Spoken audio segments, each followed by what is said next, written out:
আতিফ আসলাম একটি কণ্ঠ যার গান 2 দশক ধরে দক্ষিণ এশিয়ার কোটি মানুষের প্রেম বিচ্ছেদ আর স্মৃতির সঙ্গী। সেই আতিফ আসলাম মাতালেন ঢাকা প্রিয় শিল্পীর গান শুনতে হাজারো মানুষের ঢলনামে কনসার্ট ভেন্যুতে। যা শুধু একটি কনসার্ট নয়, ছিল আবেগ, নস্টালজিয়া আর সম্মিলিত কণ্ঠে গাওয়া এক দীর্ঘ রাত।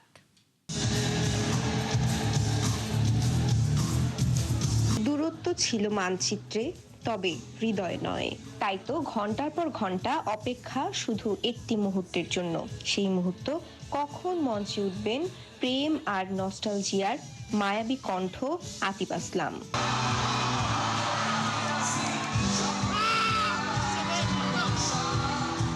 অপেক্ষার প্রহর শেষ হতে আলো আঁধারের মঞ্চে ভেসে আসে পরিচিত কণ্ঠ। আর প্রথম সুর বাজতেই যেন একসঙ্গে গাইতে শুরু করে হাজারো মানুষ। আতিফ আসলামের এক সন্ধ্যায় ভালোবাসা উজাড় করে দিল বাংলাদেশ।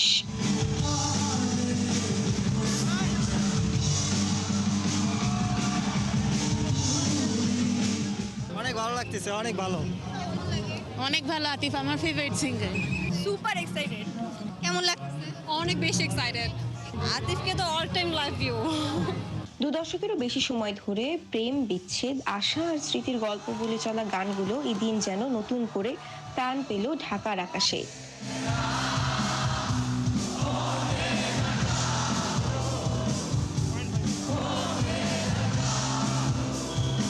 दूरी, आदा, पहली नजर में, होना था प्यार, একের পর এক জনপ্রিয় গান। কখনো হাত নাড়িয়ে, কখনো মোবাইলের ফ্ল্যাশ লাইট জ্বালিয়ে, আবার কখনো প্রিয় শিল্পীর সাথে কণ্ঠ মিলিয়ে নিজেদের ভালোবাসা প্রকাশ করেন দর্শকরা।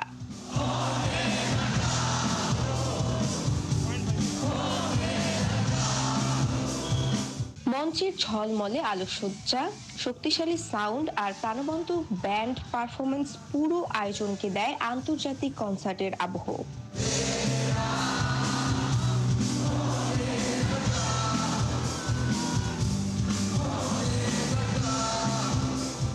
বাংলাদেশে আতিফের রয়েছে আলাদা ফ্যান বেস।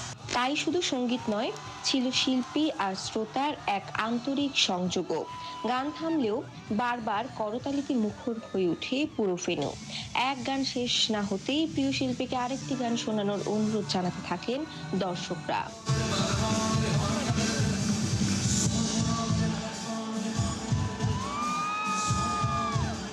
শেষ গান গাওয়ার পরও অনেকের চোখে ছিল না ফেরার অপেক্ষা।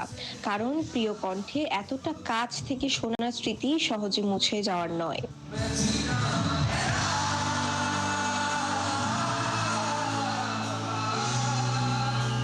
সাম্প্রতিক সময়ে আন্তর্জাতিক শিল্পীদের নিয়মিত কনসার্টে আবারও প্রাণ ফিরে পাচ্ছে দেশের লাইভ মিউজিক অঙ্গন। সেই তালিকায় নতুন আরেকটি স্মরণীয় সন্ধ্যার নাম আতিফ আসলামের ঢাকার কনসার্ট।